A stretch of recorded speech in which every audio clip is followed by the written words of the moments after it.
All right, good morning. My name is John E. Johnson, Jr. I serve as Executive Director of the Michigan Department of Civil Rights. We've asked you here today to announce that we have filed formal charges of discrimination against the Grand Rapids Police Department in response to two separate complaints of discrimination filed with our department. The community concerned about bias and discriminatory actions on the part of the Grand Rapids Police Department did not begin with the killing of Patrick Leoya this past April. The Department of Civil Rights recognized in 2019 that the alleged instances of bias and discrimination had reached a level of specific concern, prompting this department to hold two heavily attended public listening sessions in Grand Rapids. In total, more than 80 individuals shared their experiences with the GRPD in those sessions.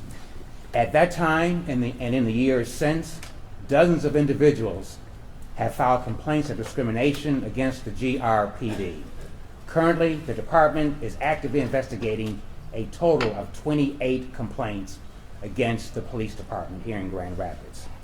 The process of impartially investigating a complaint of discrimination is painstakingly long and can take months or years to complete.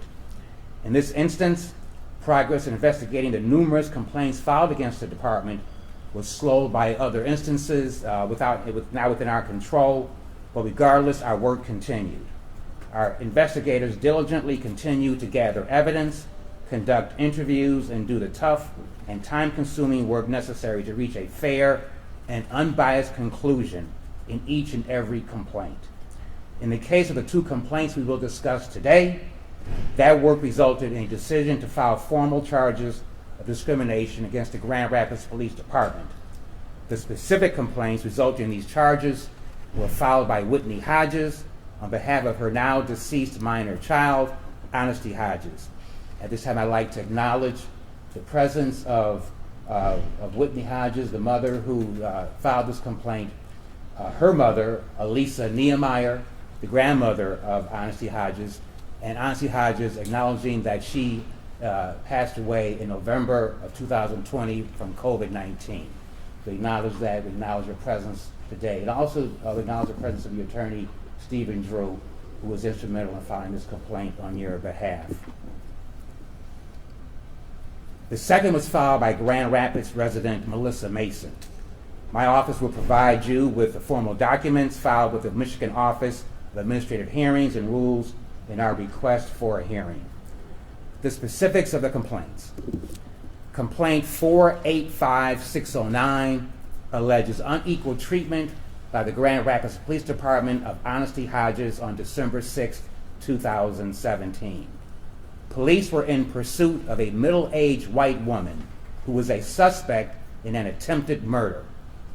Officers pointed their weapons at Honesty, who was black, as she exited a house they had under surveillance and placed her in handcuffs in a police cruiser.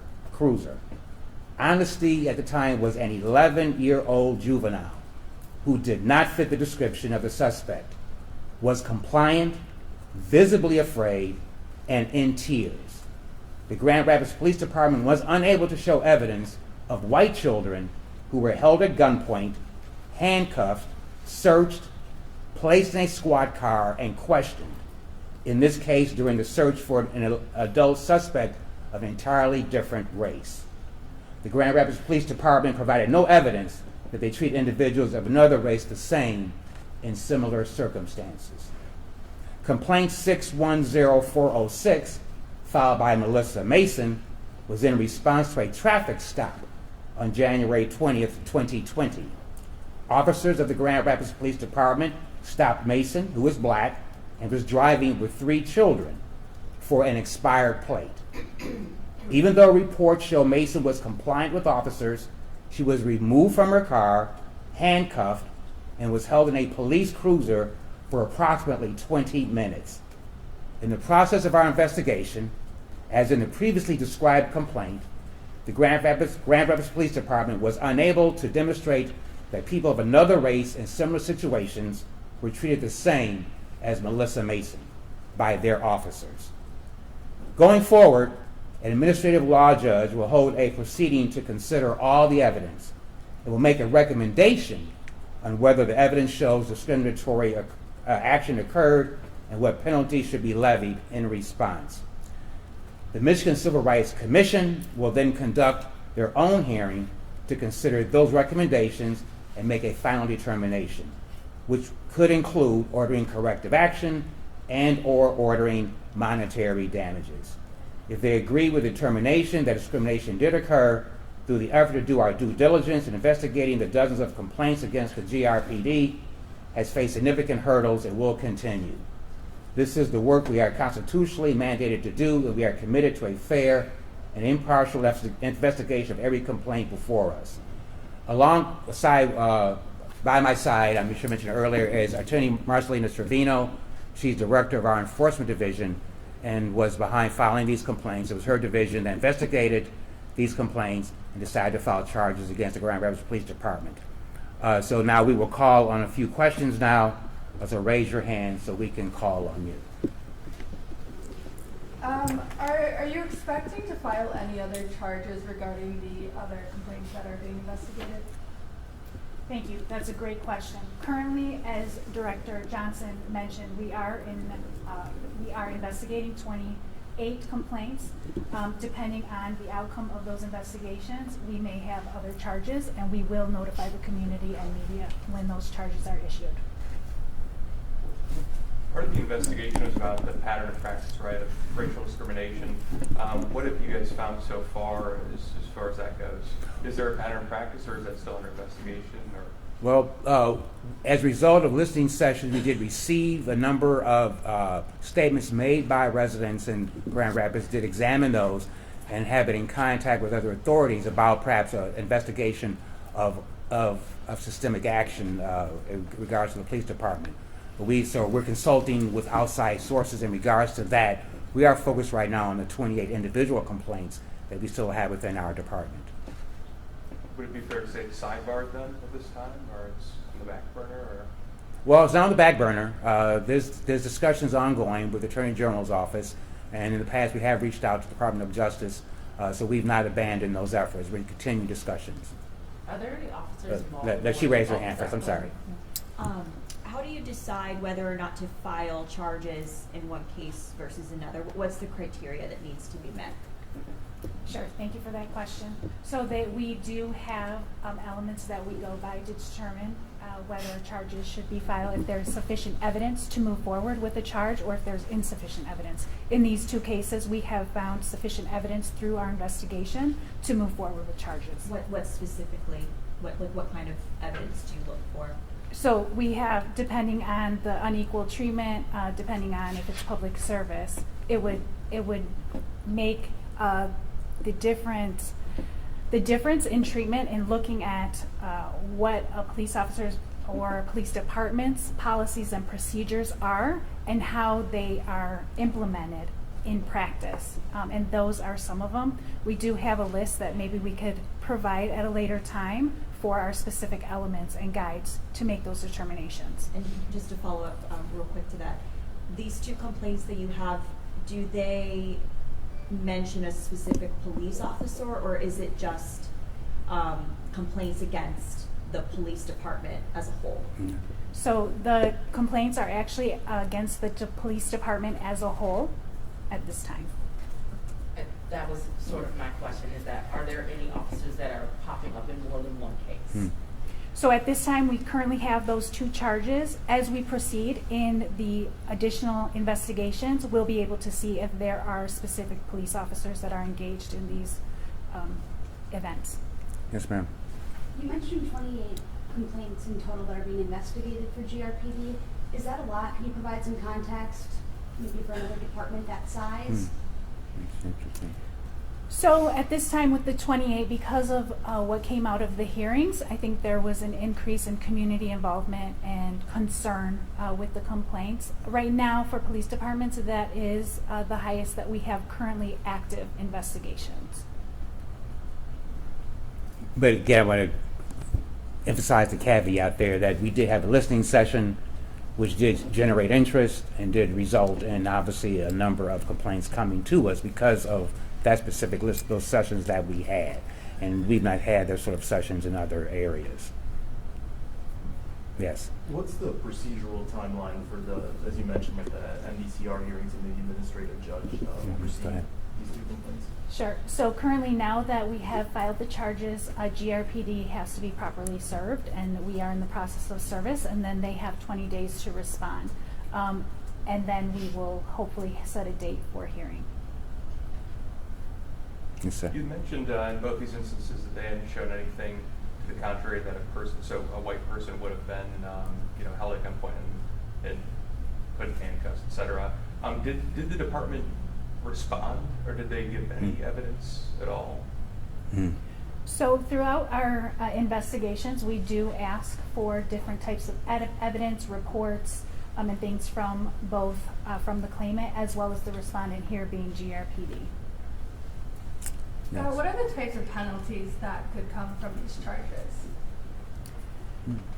Well, it varies very much and is very fact specific to the case that it's involved. So it can involve monetary issues. It could involve policy and procedure changes and improvements, and it can involve many other things as well, as deemed will be determined by the hearing outcomes, as well as the commission's final opinion and recommendations.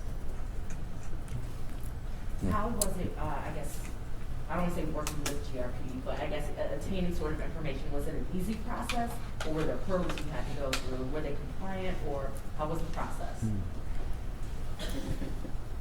I really can't give you a specific answer to that question because we have so many pending investigations going on. We have received the information that we've needed in these two specific cases to bring the charges, and so there hasn't been any.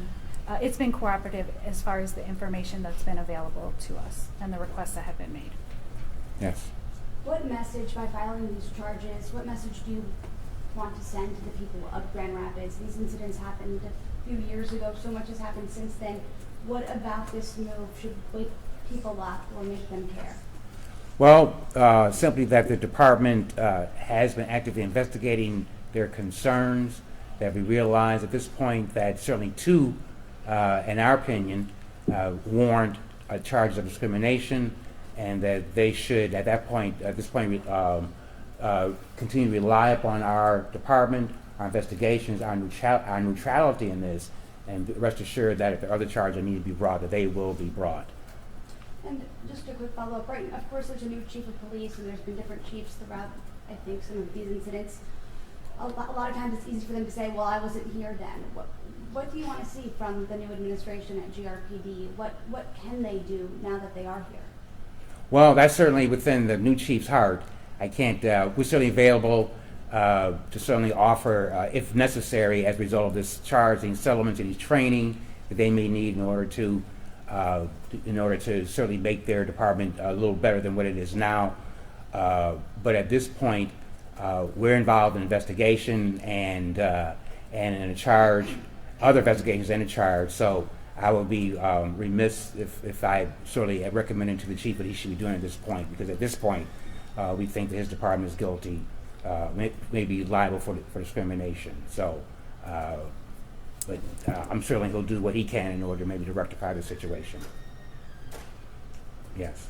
Have you received a complaint in regard to the death of Patrick Leoya? Are you currently investigating a complaint? No, we've not received a complaint. Okay. And have you filed complaints against Grand Rapids Police Department before? And what was the outcome to those, if you can remember off the top of your head? Actually, I think we'll have to get someone in our enforcement office to do a search of the database to find that out, and I can get that to you later, potentially.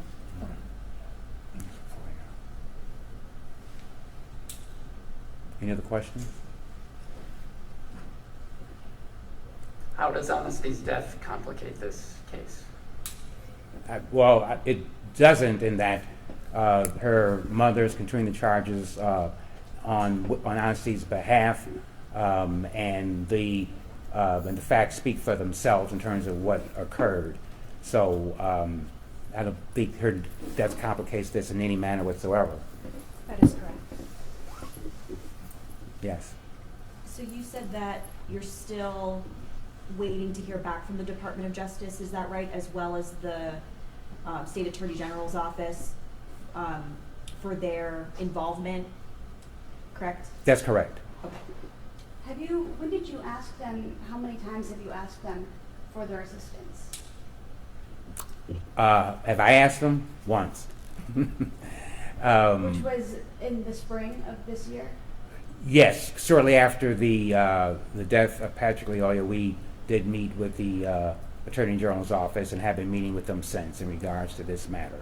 So they have been helping? Well, we're having discussions with them, and we've given them information, and we're having ongoing discussions about how and when they may be involved in this.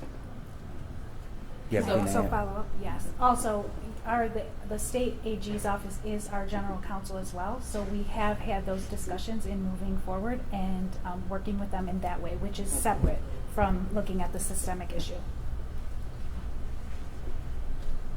Yes. Just for clarification purposes, so there is a chance that the AG's office could get involved, step in. There's a chance. And what would need to happen in order for that to happen? You probably need to check with the Attorney General's office on Okay. that one. Thank you. And if I may, Yeah. we will continue to do our piece in working on the individual investigations, and if additional charges are necessary and brought forward, then I'm sure that they will take that into account as they evaluate how to proceed. Any other questions? Yes, sir. The specific charges again, is it unequal treatment, like racially based unequal treatment, or what's the specific charge called? Yes. What That's it. instances? Yeah, so it would be unequal treatment in public service, because law enforcement agencies fall under public service. And in both of these on the basis of race. Anything else? Yes, Do you ma'am. have your names and your titles? Yes, that's very important. Names and title. Okay. Thank you. Yeah, I'm John E. Johnson Jr., Executive Director of the Michigan Department of Civil Rights. And I'm Marcelina Trevino, Director of Enforcement at the Michigan Department of Civil Rights. Okay, well, we thank you very much for your time, for coming out this morning and being a part of this press conference. And we look forward to communicating with you in the future about any other developments that occur within our department in regards to the Grand Rapids Police Department. Thank you.